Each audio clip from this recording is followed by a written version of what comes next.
I love that intro. That is so cool. It is so cool. Happy Friday, you guys. Happy Friday. It is the Hippie Chicks, and we're Hippie Chicks Live coming at you 4 o'clock every Friday here on New Reality TV. And yeah, I had to play around with StreamYard this afternoon. I decided to put in the little intro. They got some good graphics going on here. They're so cool. Very cool. I like that. All right. Well, I am one of your cruise directors here on this Happy Friday. And June, I am Kat, and here's my cohort Elle. Hey y'all, it's Elle here. And she's feeling I guess her little cowgirl situation is in full swing this afternoon. So, and I told her she matched the background, so you can't make this up. She's just right. She's tuned in. Tuned in. Are you keeping cool, honey? Because dang, it's hot. Girl, let me tell you, I am keeping cool. I still do my walks. I didn't get out as early as I normally would, but I still did it. Luckily, when I went out, there was good shade along my walk. Good. Yeah, so I was like, okay, this isn't so bad. The source looked out for me. I was like, okay, very happy. And but yesterday, can I just tell you about yesterday, girl? So I help out with the movies on the beach. My theater, FFX.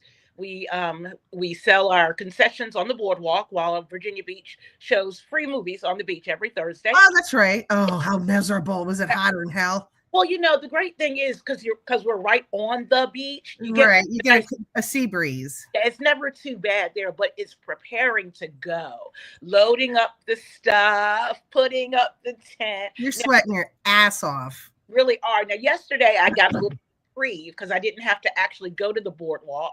The production manager and her husband went to the boardwalk, so they held it down, and I was able to stay with the owners at the theater while they did the show.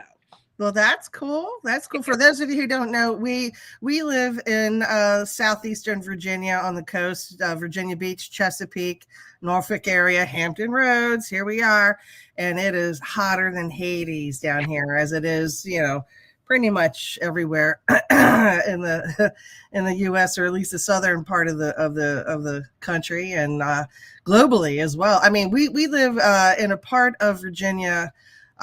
Or Hampton Roads. It's called Great Bridge. It's a neighborhood in Chesapeake, and there is a drawbridge, and it's been so damn hot that the mechanics or the steel is expanded so much they can't close the drawbridge, and so they have to bring the fire department out on the canal and spray water on it out of the truck, because of course they can't use the canal water because it's brackish, and that'll eat that steel right up, right? So and they've been doing it all week.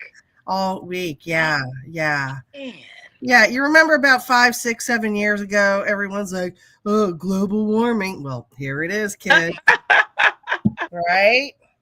Sorry, I wish you were right. I wish you were right. But I got old ET glass going on here this afternoon. Yeah. I figured it was appropriate. I was a little late getting started today after that heat beat me down a bit yesterday. Yeah, well, that was a long day for you, for sure. Well, it makes me feel very grateful that my vocation has me indoors. So my absolute utter respect and thoughts and prayers to all the people that have to work outside in this. And the people that are really doing work, because like even if I'm outside doing the stuff with the theater, it's still fun. So I really want to give some thanks to those guys that are out there working construction. Yeah, construction, landscaping, road crew, that kind of shit. That's just brutal. You're just in a hot box all day long, and God love you. You're keeping the country going. So keep yourself going. Make sure you stay hydrated, please. And find a way to get cooled off. So, oh my goodness. So what you got going on this weekend? You got kind of good stuff going on, don't you? I do a lot of stuff once again. So I'm performing on Saturday night. That's kind of my regular gig every Saturday night this summer, doing the Pirate/Viking show. Very excited to continue to do that. And what is your name in this show? And my name is Lisabel Boldark Marith Marjabel Marith Margalund of the Fjord. All right, can you say that 10 times fast for me, please? Oh my goodness. So you remember it was long last year as well, but it was a pirate name. They've changed it to make it more Viking like. All right, you have to say that again one more time. Lisabel Boldark Marith, Marjabel Marith, Marith, Margalund of the Fjord. Wow. And I'm the ship's navigator. Very good. Very good. And how many people are in the crew?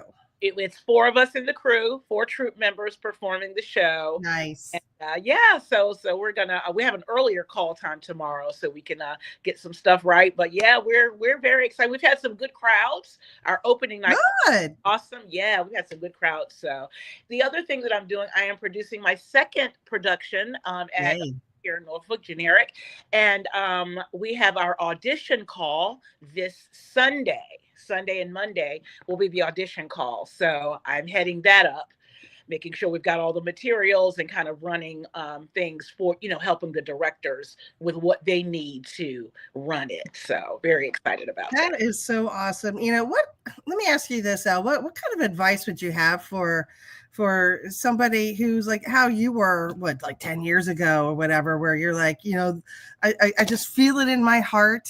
I want to do it, but I'm terrified. What advice would you give them? The best advice I can give them is something a girlfriend of mine, Tracy, gave when I was considering leaving my job and stepping into the acting. You had a pretty tight gig at a prominent products company. Is that how we get? Okay.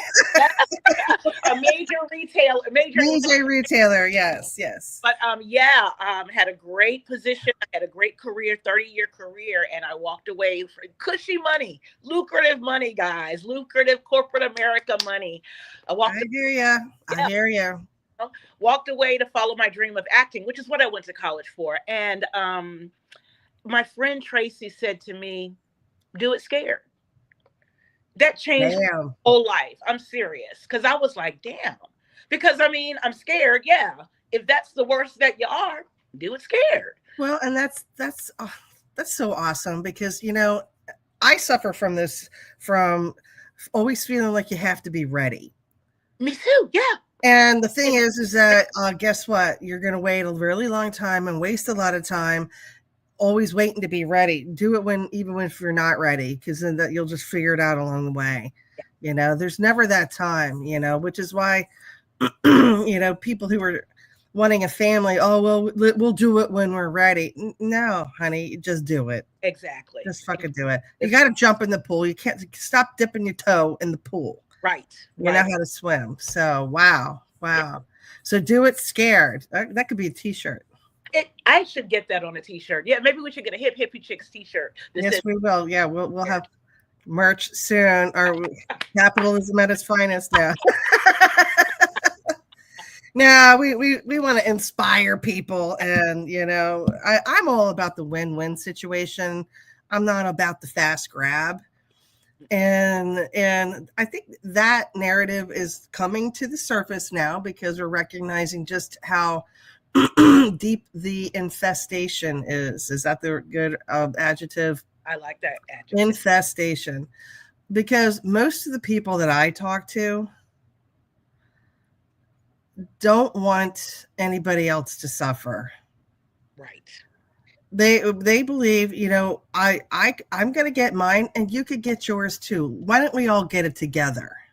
And that absolutely can happen. I don't think it's pie in the sky to think that is. Well, you know what? And I'm glad you put it that way, because the ones that want to keep things the way they are, they're trying to make that sound unattainable. Yes. Yep. It's a pipe dream. It's pie in the sky. It's what's another way they put that? Paradise something, some kind of not Pollyanna. What am I thinking? If anybody's out there and has just heard what I just said, please. What's the word Cat's looking for? What am I looking for? Like a panacea type of thing. Yes. Right? Yeah, and no, because I think that's how we naturally are. Yeah, exactly.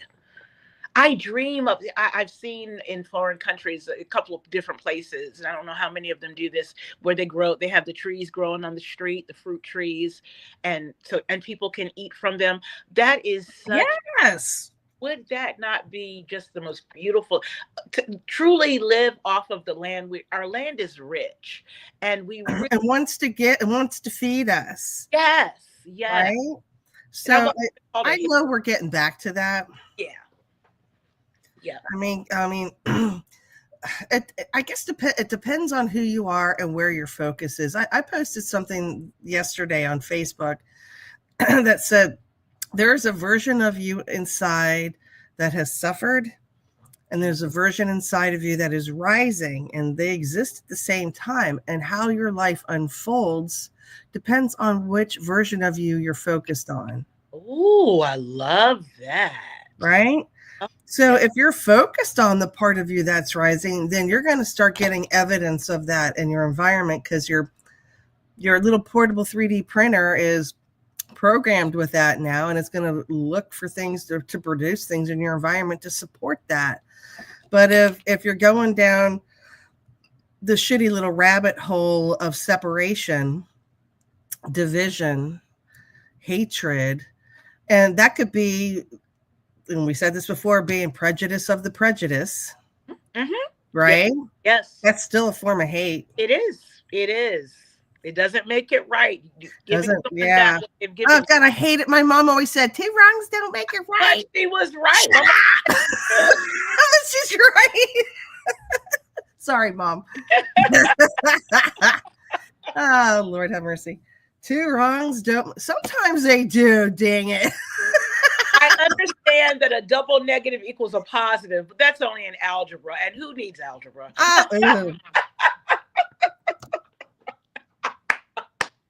Stop it. Just stop it now. Oh my God. So yeah. You just wiped my brain out with that. You just said algebra and I just went Exactly. I remember I ended up getting a C in algebra. I took algebra in 7th grade. Lucky you. Yeah, well, I got a C because the first semester I got like A's and B's, and then the last semester I got E, like straight E's and F's. So it averaged out to a C, but I didn't like getting C's. I was that girl, that kid. Oh, right. Well, I don't blame you. Neither did I. But no, algebra, until I got the right teacher in high school who knew how to explain it to me, I might as well just take a piece of paper and crumple it up right there, because that's what it did to my brain. Yeah. That's the same for me. What do you mean A plus B equals C? What the fuck does that mean? You have to make that be logical for me. Yes. Yeah. Yeah, no, that pissed me off. And I had some pretty mean teachers that, of course, then you're in fight, flight, or freeze because someone's being mean to you, an adult's being mean to you. You can't think right. Yeah. No, they were, I'm sorry to say, I had some pretty shitty teachers in elementary school. I had decent teachers, but the couple that I had that weren't great, it showed in my grades, but I overcame it, but it's, don't we all? Hallelujah. Yeah. How about geometry? Somebody posted this not too long ago. They said, I can't stand geometry because what do you mean prove it's a triangle? Can you see it? Right? Look at it. It's just stupid. But now that I'm an adult, what does that mean? I don't know. I'm a Toys R Us kid, damn it. So now I'm totally into like sacred geometry, right? Okay. Well, and that's, talking about the platonic solids and all of those, that all just the flower of life and that kind of math, the solfeggio, or the solfeggio sequence. All of that is fascinating to me, but I don't do the math. Right. Yeah. I don't do the math. Yeah. Which is interesting because I love numbers. I count a lot, like I count stairs. Yeah, I do too. Oh my God. if I'm walking up and down stairs, I gotta count them. Yeah. Yeah, yeah. That, I somebody posted something on Facebook the other day. They had gone to the big cemetery plot that's in the neighborhood that I grew up in Rockville, Maryland. It's called the Gate of Heaven. And like there's a lot of people in there, a lot of people. And I think there's some famous people in there too. I can't think of them off the top of my head. But in my family, I've got a good 6 people in there, including my mother, my brother, and my cousin, and both my grandparents. So yeah, so he was there visiting his mom, and we had 2 classmates that one sadly passed in a car accident when he was 30, and another one had taken his life when he was 23. Yeah, he was like the beautiful sports person, and I think he had like a sideshow dad that pushed and pushed and pushed and pushed and pushed and pushed and pushed a little too hard. Mm, mm, mm.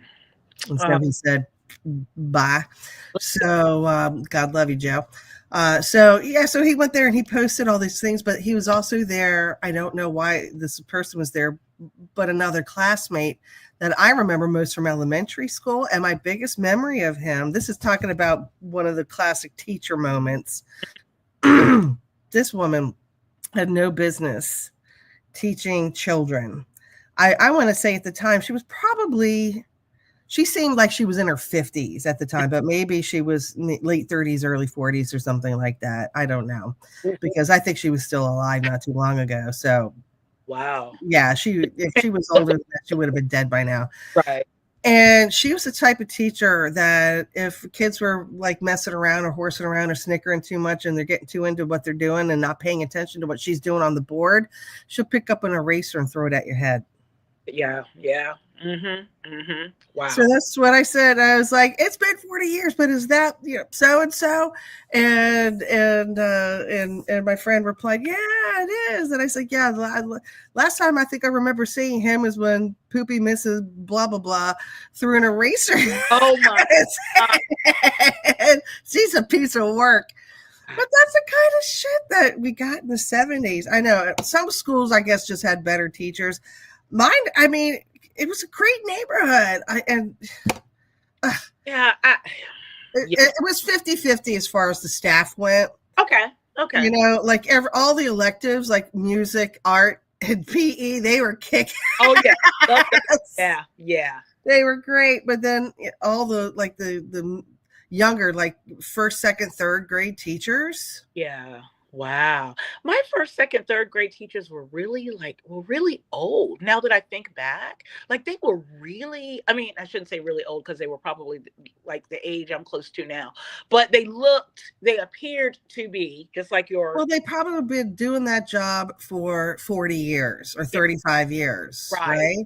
Because you went to school in an area that used to be a little more rural than it is now. Yes. Right? Yep. So in that kind of a structure, then teachers kept their jobs for a long time. They just stayed at the school and that's my job. And they're probably pretty chill for the most part. Yeah, and they did. But I went to school right up the road from here, not 5 minutes up the road, elementary. Cool. Yep. So, but yeah. That was a long time ago. As far as the structure of a school, though, that was my favorite school. Like, I like how the school is structured. Like, and it's hard to explain, but we had like a big courtyard where we did recess. We would sometimes be on the grass and such, but most of the time we were, I don't know. It was very, I guess it was kid friendly. I really enjoyed that setup. And then I don't know if it's there anymore, but right outside the school, there's a big field, as you know, just a whole bunch of grass. And there was a big Christmas tree close to the street at the end of the field. And that's where we used to race. And we would always race to the Christmas tree. And, and it was like race down, run around it, and then come back. And that was still up. Do you know if it's still there? I want to say it is. I have to really pay attention the next time I go by. I think it is still there. And it was big and it was humongous. What? That's so beautiful. Yeah. It had to be 30 feet tall. Like seriously, it was Yeah. That's special when there is a magical tree close to a schoolyard. Yeah. Okay, because you had your Christmas tree. We had twin oaks that were by the playground, and their roots were intertwined. And I swear these oak trees were at least 100 years old. They'd been there forever and a day. And we played in the roots. They were that big. Oh my gosh. I mean, and we had gullies, and you could make, tunnels and all kinds. I mean, that's how big the roots were sitting at. This tree was huge. It's where I learned how to whistle through acorn cap. Oh, cool. Yeah. And knock on wood, I think those two trees are still standing. Wow. Even though the elementary school is being used for other purposes now. Oh, okay. I think it's a school, a part office kind of thing. Okay. Gotcha. But it looks like every other school that was built in the 60s. Okay. You know what I'm talking about. Yep, exactly. Yep. Yours probably looks like that too. But yeah. Well, they've done some renovations there, though. They've upgraded it a bit. It's amazing it's the same building. Like, that is amazing to me. Well, yeah. And what's even more amazing is that how they're working with the kids is so different than how it was with us. And here we are kind of bitching a little bit about what we went through. I feel bad for the kids today. And I applaud the parents who homeschool their kids. Even though they're missing out on that experience, good, bad, or indifferent, it's still a good experience. But what they're doing to the kids now is just not right. Well, and I'm gonna challenge that just a little bit, because I'm with you on, there are some that are just terrible and should never have gone into teaching. These kids today are very different as well. This is true. Terrifying to me. I couldn't do it. And again, shout out to the people homeschooling, because if I had kids at this age, now I would homeschool. I have a niece that homeschooled all 5 of her kids, and 2 of them just graduated. The first 2 just graduated. Most of the people I know that are in their 30s and 40s are homeschooling their kids. Yeah, I'm sorry, not the first 2. They just graduated. Yeah, I got it right. Yeah, I had to think. So it's I hear more of the drama in middle schools and in high schools. Yeah, we're struggling with a number of parents, a large group of parents, if you will, community of parents who seem to be unaccountable and don't hold their kids accountable. And that's a problem. That is a problem. Yeah. And teachers, in my opinion, don't always know how to handle that. My sister teaches and she does a fantastic job. That is why she is. I have no doubt that woman, every student loves her. Even the ones who say they don't are lying. They love her. Even the ones that she's had to be hard on, they appreciate it. They needed that because they know she's coming from love. That woman is what, 5'6", 5'7", 5'8", 5'8" of pure love. She is. Yep, she is. I have the best. And the kids know it. They can smell bullshit a mile away. Exactly. And there's nothing bullshit about Yo-Yo, man. Not at all. And she'll explain to them what she's talking. She'll explain it to them. She teaches them in all of the moments. And she knows how to talk their language. She could be mommy and a equal at the same time. It's kind of magical what she could do with that. Yeah. No, seriously. No, she's in her calling for sure. She is. And those kids are so lucky to have her. They are. Yes. So. And they need it too. A lot of them, don't they? They do. And shout out to those teachers who are that type of. Like her. Yes, exactly. Anymore. So I just want to applaud them. And to the ones that, I wish they were the billionaires. Yeah, teachers and nurses, period. No offense to the doctors, but they got enough money. Caregivers, yeah, they should be the billionaires. Teachers, nurses, and first responders. Oh, there you go. They are the ones keeping us alive. That is, yeah. Why the other ones want us to all die? Yeah. We're not going to let that happen. No. Because what I'm seeing is a total, it's all hands on deck right now, isn't it? I mean, it's not rehearsal. We got to just speak up, speak out, be there, be present. Don't hope that somebody else takes care of it. No one's going to come rescue us. We got to take care of ourselves. Yep, this is not a drill. It is not a drill. And it's, well, another metaphor, that we're speaking macro, but it could also be micro as well in your own life. When, something big happens, like a relationship ends, or you have a big shift and you're hoping somebody comes in and rescues you. No. Right. You rescue yourself. This is why people make such a big mistake jumping into another relationship right after they get out of a big, heavy one. They haven't even processed their emotions yet. Haven't healed anything yet. They haven't healed anything. So they're attracting somebody at that same low vibration, and they're going to get the same shit. Even though in the very beginning it feels great because you feel like you're getting all your needs met. But you're looking for it. So it's great to you. You're looking for it. Absolutely. You're probably love bombing each other, It's not always one-sided. You can do it too. Yeah, baby, come on now. You make me feel good. If you've got separation anxiety or abandonment issues, you're love bombing that person back too because you don't want them to leave. Right. I'm going to be the most perfect version of myself, even if it hurts. Look at that. Oh. Even if it doesn't even feel like me. Never again. Not okay. Yeah, we got about 3.5. Anybody joining us my today? timer is just there we go. Okay. Huh? Nobody joined us today? Nobody joined us today. This has been a personal conversation between Cat and Al today, but that's okay. That's all right. If you're joining us later, we love you, man. Thanks for being here. Let us know in the comments that you were here. We want to see that. We love that. We want to see you. All right, so maybe we just need to do a better job of advertising. We can do that. We can do that. We can make that happen. Absolutely. We can make that happen. Oh man, Bobby Sherman, God love him. Yes. I mean, come on, our OG Gen X, we all know, and young boomers. Yes. Because the ones that were born in the early 60s. Bobby Sherman, if it wasn't Bobby Sherman, it was David Cassidy. Mm-hmm. And then for our age, it was Leif Garrett and Sean Cassidy. Oh. And Donny Osmond's always been there. And you know what? He's one of my most favorite personalities that's on the internet today. Yeah. Because he's wholesome, but he's funny as shit. Yeah. He is funny. Oh my God. He knows how to be silly and almost a little dirty, which you don't expect from an Osmond, know? So, he's hilarious. He's a good man. Man.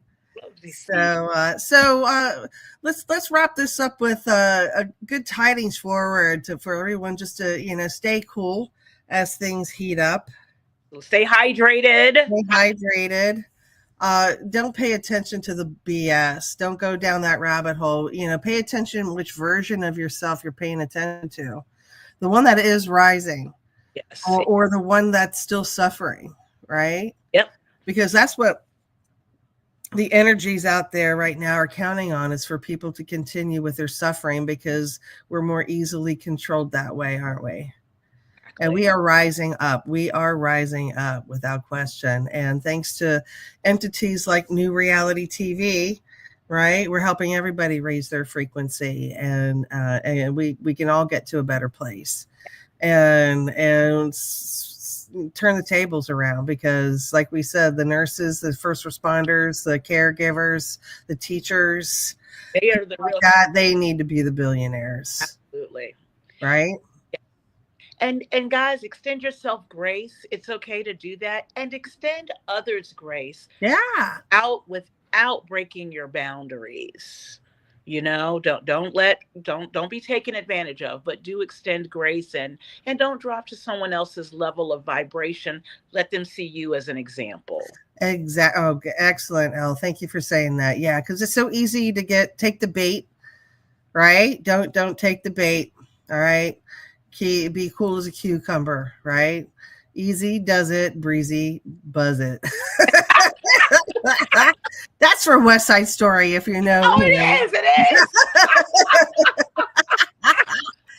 Oh, all right, my girl. Well, I love you, and I love you guys. And as always, peace and love. We'll see you next Friday 4 o'clock.